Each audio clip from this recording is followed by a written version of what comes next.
Thanks be to God. Amen. At this time, I'm going to invite forward Glenn Benton, who is going to give us a word about generosity before our offering. And while he comes forward, there are some of these cards on the insides of the pews, so sort of on that side and in the middle aisle. And you are invited to grab one of these as Glenn comes forward, so that way you can follow along. Glenn, come on up.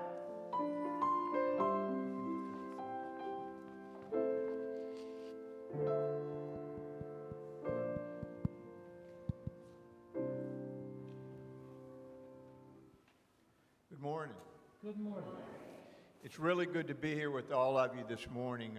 Thanks for being here. It's great to be back in church. And our family normally attends the 11 o'clock service. And at our service, we don't have all these kids here. And it's really heartwarming to see all these kids here. And when they pile out, those kids are the future of our church. And I'm here, too, to talk about the future of our church. When our family joined Christ Church, it was 2005. We were in the new member class when we lost our pastor, Reagan. And one of the very first things that struck me about this congregation was its resiliency. We've had our ups and downs as a congregation since then, and we've done a great job of navigating all of those successfully. And right now, we're in the middle of another challenge. That would be, as it's outlined on the handout that Pastor Kristen just mentioned, our church is facing some financial challenges. We have all been going through COVID, and COVID has presented us with many challenges, and one of which, just like many churches around the world now, it's hit us financially.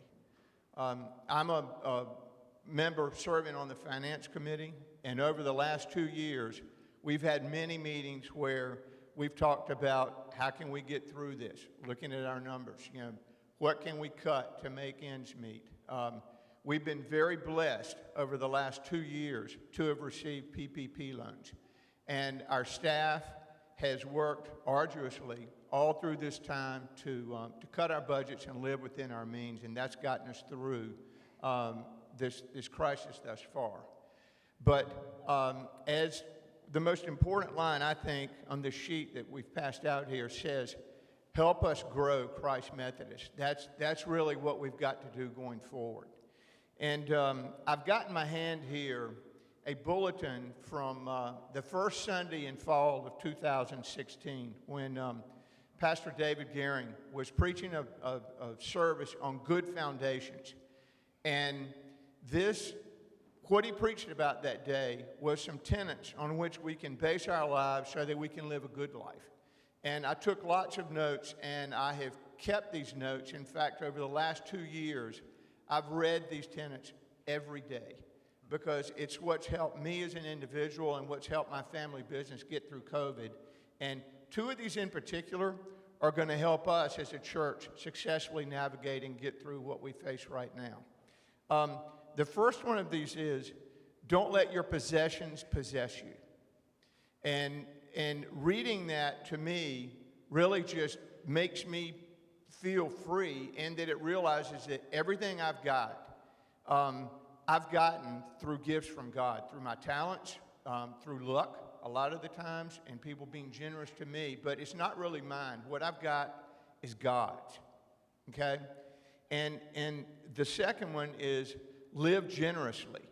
By that, Pastor David was not talking about just give everything you've got away, but he spoke more on what most people believe is doing your fair share is what we should do. In a relationship with another person, it's a 50-50 thing. And do your share and everything will be okay. But the point he was trying to make that day was that's not okay.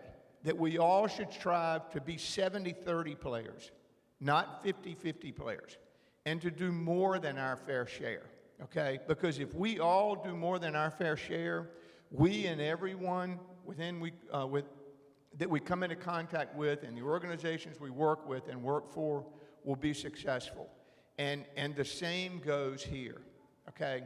If we do more than our fair share, and in this time of financial need for the church, if we can look at these giving levels here and do our best to maybe go up to the next level and look prayerfully at what we've got and what we can do for our church so that we can get about God's business again and move our church forward, okay?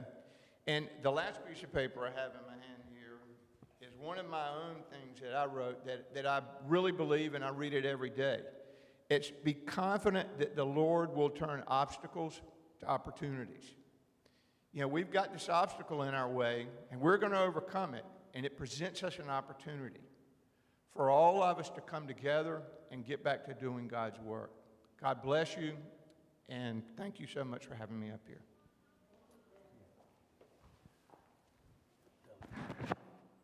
Thank you so much.